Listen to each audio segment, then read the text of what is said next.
welcome to another episode of the Beyond Gender podcast. Trans and non-binary stories from the queer community. This is your host, Dorian Michelle Vrendon.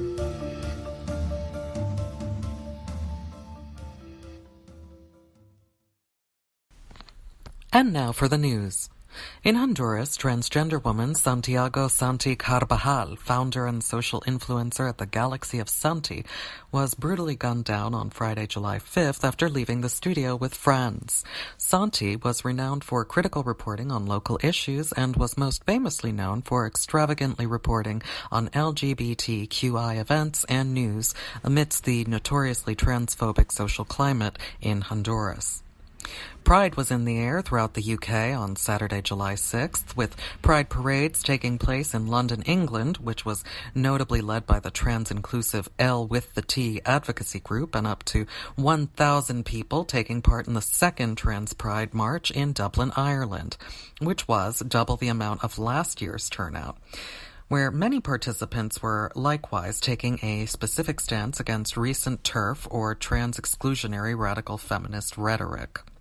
Stateside, Chicago Governor J.B. Pritzker recently signed an executive order Sunday to protect transgender students in Illinois. Executive Order 1911 establishes a new affirming and inclusive schools task force to examine best practices and directs the Illinois State Board of Education to take several steps to support transgender, non-binary, and gender non-conforming students in schools. New York has banned so-called gay panic and trans panic defenses, with lawmakers recently passing Assembly Bill A2707, which prohibits defendants from using a victim's sexual orientation, gender identity, or gender expression as a defense in a criminal case. The bill was introduced by Senator Brad Hoylman and Assemblyman Daniel J. O'Donnell. New York Governor Andrew Cuomo praised the move and said progressing LGBTQ rights is a priority for his administration. Alternatives Federal Credit Union, a credit union based in Ithaca, New York, has launched the Trans Action Financial Empowerment Program in partnership with Planned Parenthood of the Southern Finger Lakes to provide low-interest loans and credit lines to cover transition-related expenses. The program is among the first of its kind nationwide, mirroring Planned Parenthood of the Southern Finger Lakes' first in the state transgender healthcare services. This has been the news.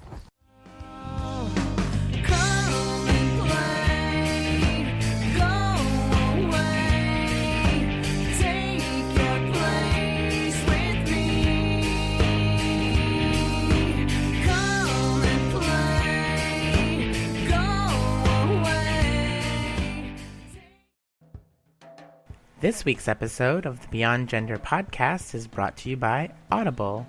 Go to audibletrial.com/beyond for your first free audio book when you sign up for a membership. And you can cancel anytime and keep your first free audio book.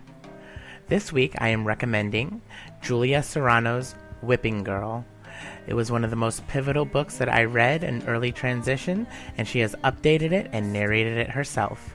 So once again, go to audibletrial.com/beyond for more. So today on the show, we do have Miranda. Hi, Miranda.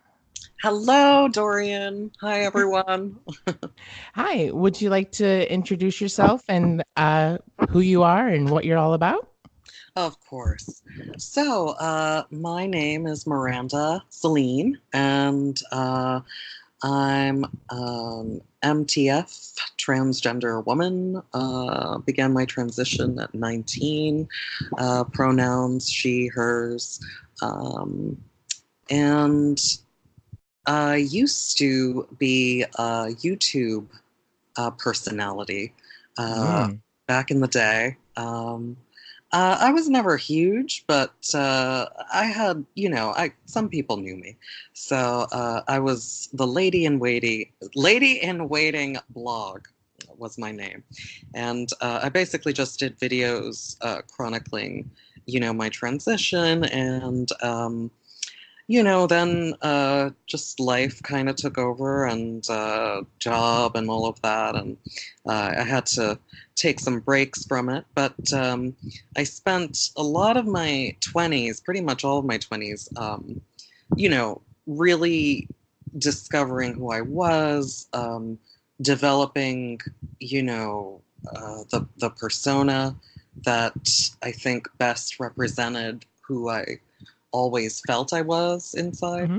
So Yeah, there's like a comforting, like kind of like comfort zone that you need to get into for a lot of people. Just like of like, like I can like really change up who I am a little bit and like my presentation, my, acting and stuff like that. But like, we still have like the same likes usually. So, oh, absolutely, absolutely. but Yeah.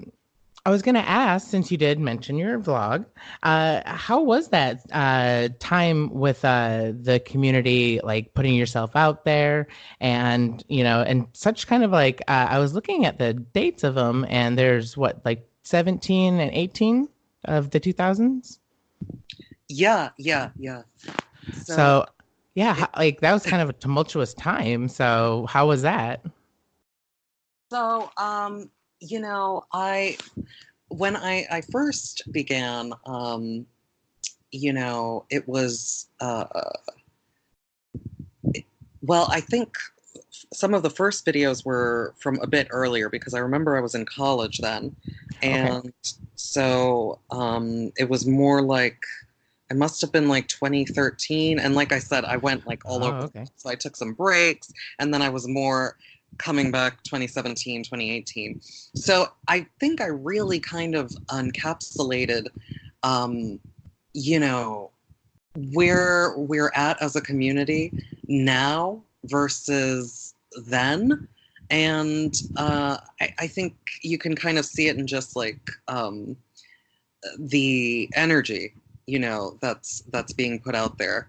Um, I think, back in when I first started doing the Lady in Waiting blog, Hmm. it was going to be devoted to chronicling my transition and Okay. discussing, my goals. And I think, as I said, we really need time to develop who we are, aside from, this huge chunk of our lives is devoted to just self exploration and finding a foundation from which to build upon.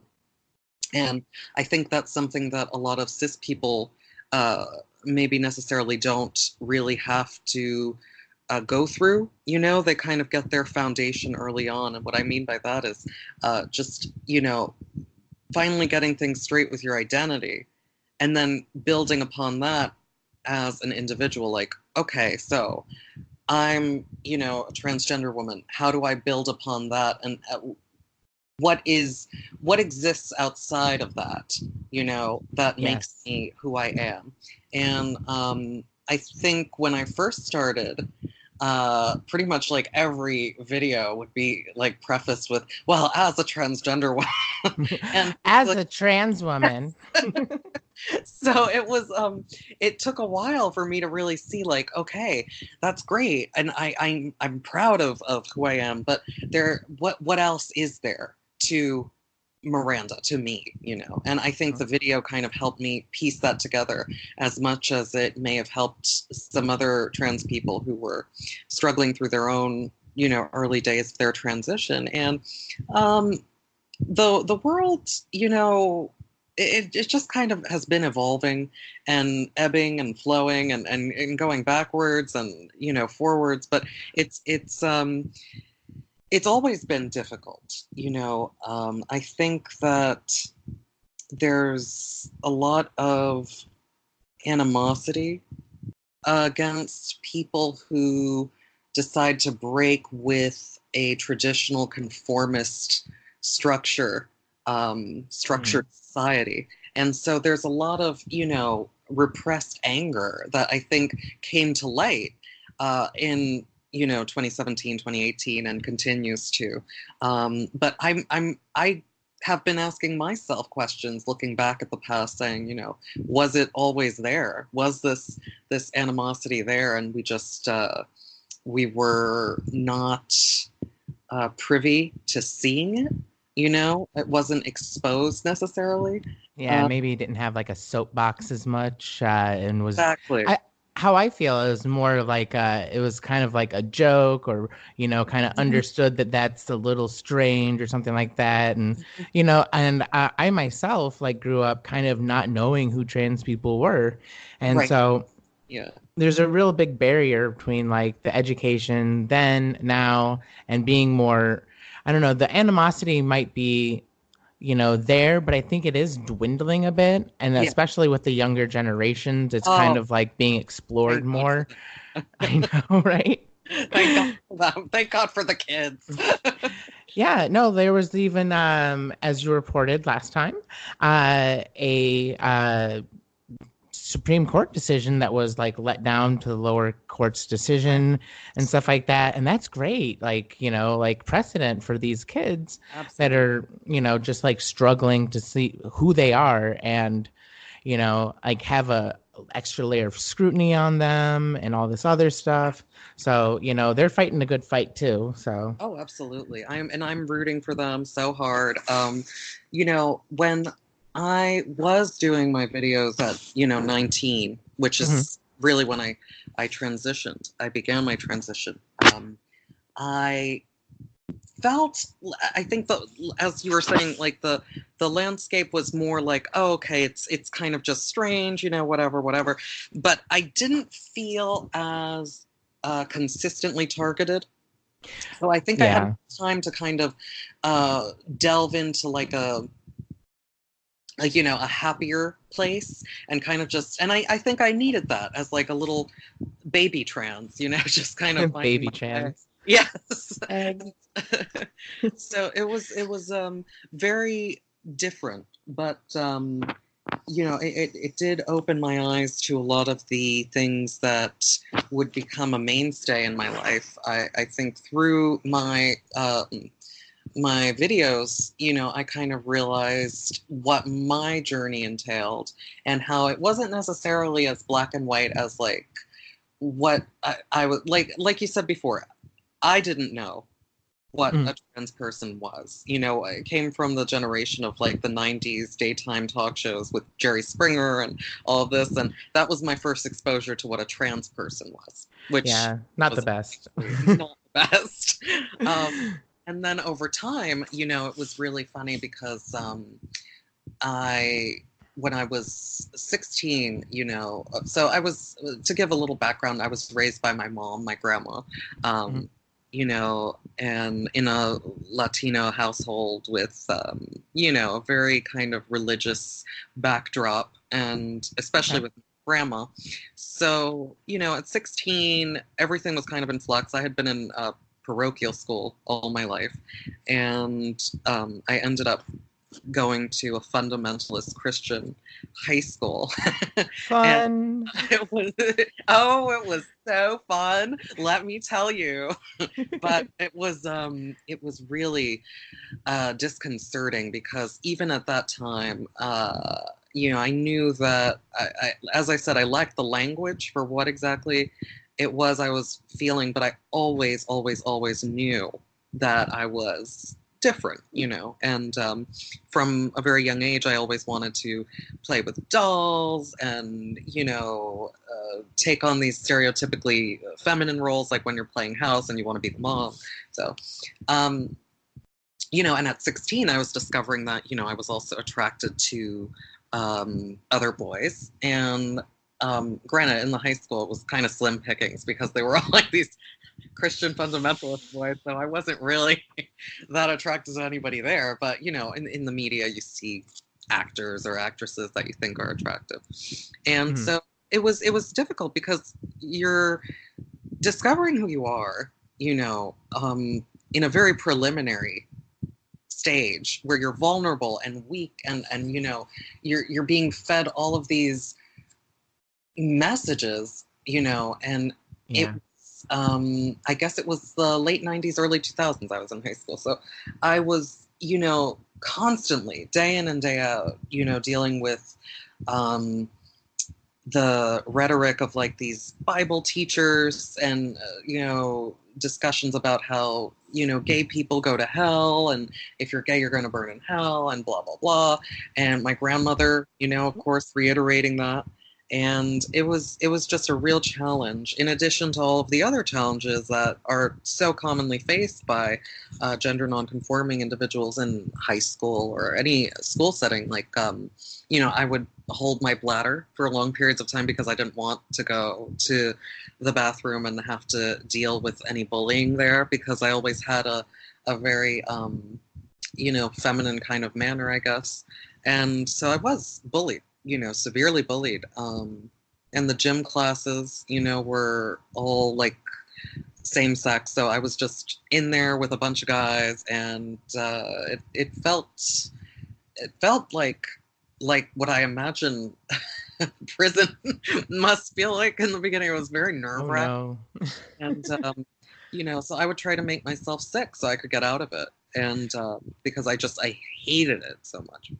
So anyway, I'm 16. My mom had moved to Pennsylvania to live with a boyfriend. She came back. So I was living with my grandma. And she came back. She finally moved us out to a very rural part of New Jersey. And we got our own house, and, everything was just kind of in flux. They wanted to send me to a public high school. And so I went. I was very depressed because just, the constant turmoil of self-discovery, but also just your routine being completely like shattered. And, you have to go to a new school. And even though I didn't care for the school I was going to, this would have been quite a change, and seeing my mother after a few years was difficult. And so that's when I kind of started heading towards like, I guess kind of like a darker place. Like I tend to identify a lot with like Gothic, the Gothic aesthetic and kind of the Gothic mindset, if you will. And I think it started then kind of as a form of like self-defense, I guess. It was like a protection. Yeah. I think it's a lot like how, certain fish will adopt this like different colored marking to kind of indicate to predators like, oh, don't eat me because, I'll make you sick or whatever. And it's kind of like that, where I think it was like this kind of like, okay, these are all of the things that I'm kind of being exposed to, being told, I'm not enough, that my feelings are wrong. And I just didn't really ever feel like I fit in with any community, of people. I always felt like I was kind of in my own bubble. And that just seemed to, be magnified over the years. I was always more of a loner, and, so I started, dressing in black, and then there were like rumors about me, like that I worship the devil, and like all of this. Oh, yeah. Don't we all love the good devil worship? Yes, so there was that. And then finally, there was a young man who said that I walked like the F word, and then he said, and I hate the F word. So he basically had communicated to a mutual friend that he wanted to like kill me or whatever because of the way that I walked, and very stupid stuff, but very scary.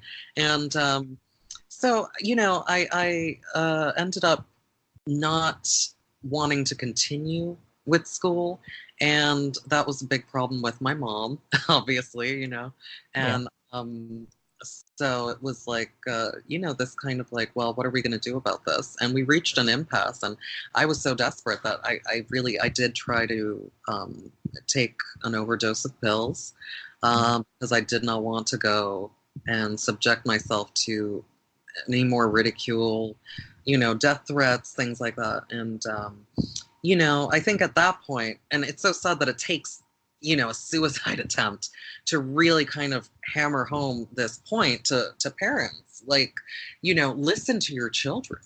If they're really suffering and something is going on, take steps to help them.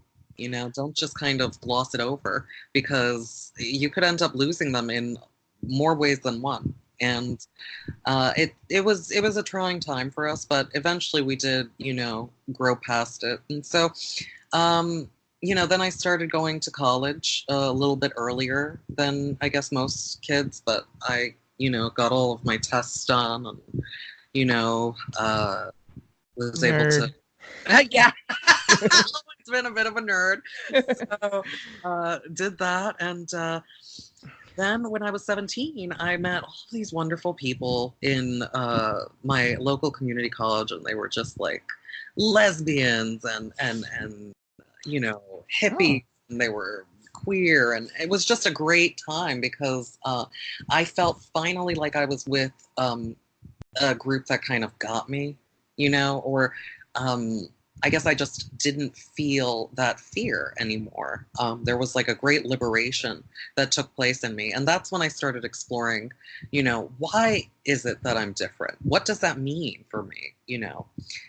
And there was a friend of my aunt's who I had met at a social gathering, and we always used to just chat, and she was a social worker, so she was kind of well versed in like different things that were going on in the mental health community. And as trans people, I think we are more prone to feeling depressed or anxious, and we benefit a lot, as do most people, I think, from traditional talk therapy. But in any case, she was aware of what a trans person was, and I at the time had just thought I was a very flamboyant gay man.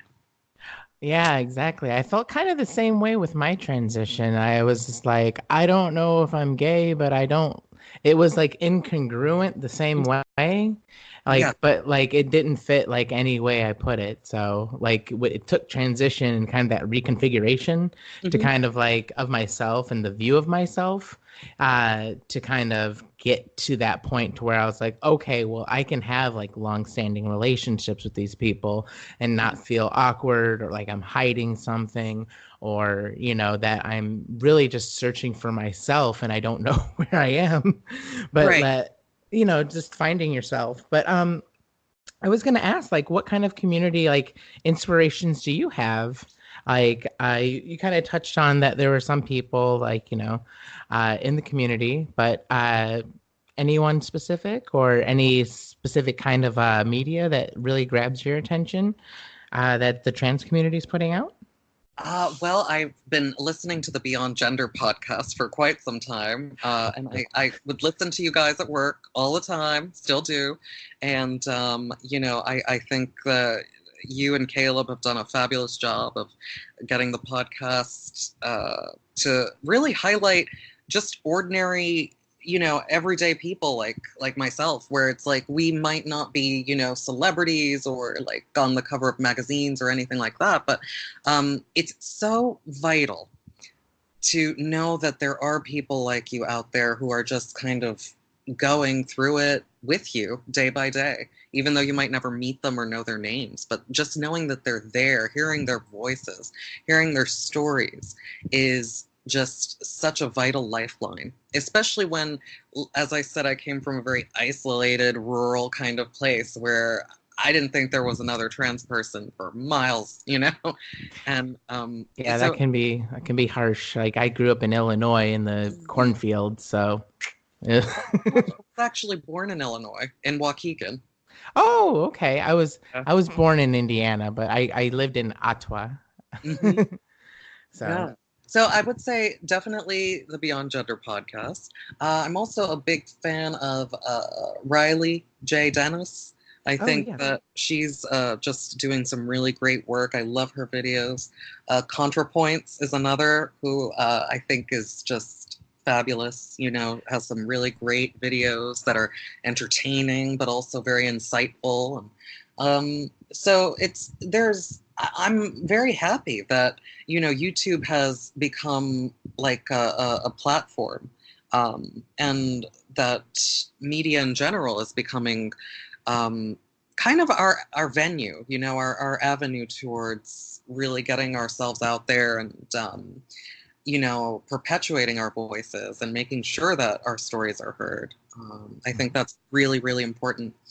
When I was, I guess 22 or 23, I started working with a local LGBT group, and I was on their speakers bureau, and I would basically go to places like DIFUS, which is now the DCF, Department of Children and Families, and I would go to different meetings of social workers and all of this, and they wanted to hear the words of a trans person, of a trans young person and their journey. And so I did a few speeches, a few panels where we would answer questions, me and some other trans guests. And, it was so valuable, I think, that just listening to a story from someone who is not a celebrity, who is just kind of like an everyday person who can just kind of say, this is what happened, this is what could make situations like this better for other people in the future. But one of the best things that I think I experienced was talking to the high schoolers, at the LGBT groups on campus. What are they called? The Gay Straight Alliances, the GSA, right? Yeah, GSAs. Yeah. So I would speak to a few of those, and that was really the highlight, because as you said, in the get-go, the young kids are really, they're the ones who are really going to save us all. Yeah. I think so. I think they're shaping up to be just such a gifted group of youngsters, and I was able to kind of, I think, give them a slice of what life has been like up to this point, and kind of let them know, that it can only get better. The more legs we have to stand on, I think the stronger the trans table will be.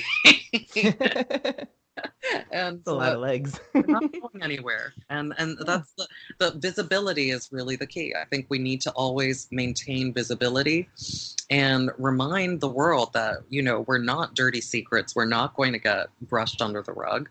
And we're just carrying on. Yeah, just living our lives. Yeah. But okay, well, maybe to wrap up a little bit, because you have told me so much, and I'm just kind of taken back. But if you were to gather all your experiences so far, and what kind of advice would you have for either the younger folks or the people starting off on their journey?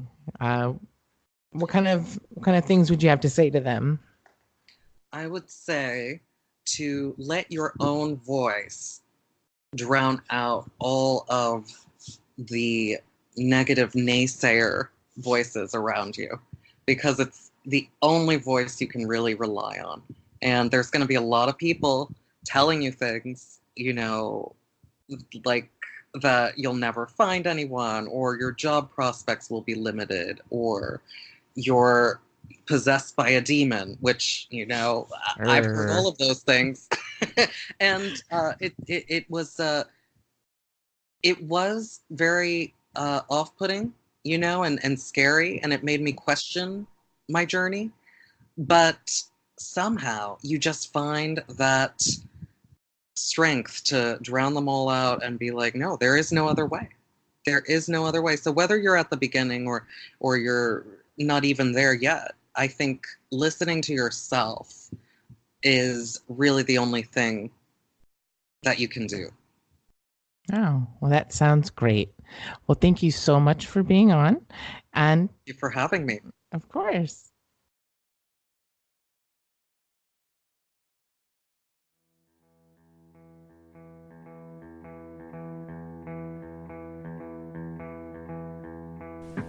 Join us again next time for another episode of the Beyond Gender podcast.